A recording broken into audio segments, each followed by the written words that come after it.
Hayi indaba yeboard ayisiphathi kahle sibili. Iboard asiyifuni. Asiyifuni iboard not.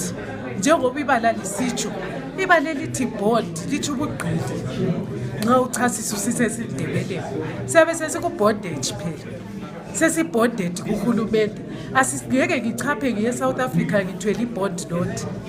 Ngingagada ngiyefika eborder post kodwa ukudlulela phambili ngingela last cent yerand ngiyabe ngingasadluli siyabe sesiyizibotshwa zikahulumende njalo in terms of trade kule ndawo kunezinto ezinjengabokhomesa why kumele iZimbabwe izenze ibe yiphathi yezinto ezinjengabo-SADC ehlanganiswe enjenge-SADC xa ingafuni ukudlelana nalawo mazwe kudiliza ubudlelwano lamazwe eSADC kudiliza ubudlelwano lamazwe aku-African Unity kudiliza ubudlelwano le-international community asisoze sivume ukuthi siphiliswe njenge-island iZimbabwe ayingeke ibe yisihlenge labantu beZimbabwe angeke babe yiziqili ezingaphumiyo eZimbabwe iboard not thina njengezitshiya isibisele emuva vele isitshayisa i-reverse engamnandi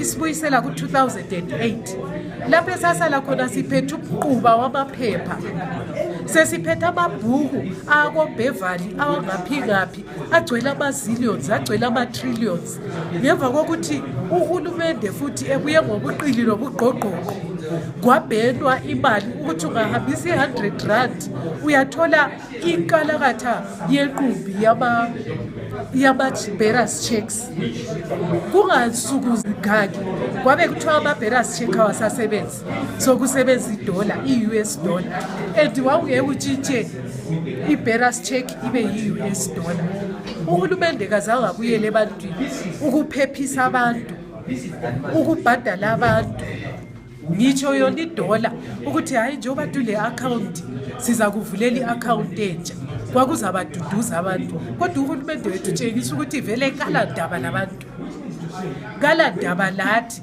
so ibhodi yakhe kayisebenzise yedwa kababhodane bodwa thina sifuna idola sifuna irandi idola singathi yebo kuyezwakala nxa bethi idola kalikho irandi-ke iSouth Africa ngumakhelwane wethu le-South Africa sikuSADC ndawonye iSouth Africa ibe ngumlamulankunzi endabeni zeZimbabwe lakhathesa ibe ngumlamulankunzi kwezomnotho yeZimbabwe sisebenzisa irandi kuqhubeka ubudlelwano bethu le-South Africa njengoba ivele igcine abantwana beZimbabwe abaningi besebenza bese-South Africa besondla izimbuli begcina abadala besebenzele eSouth Africa.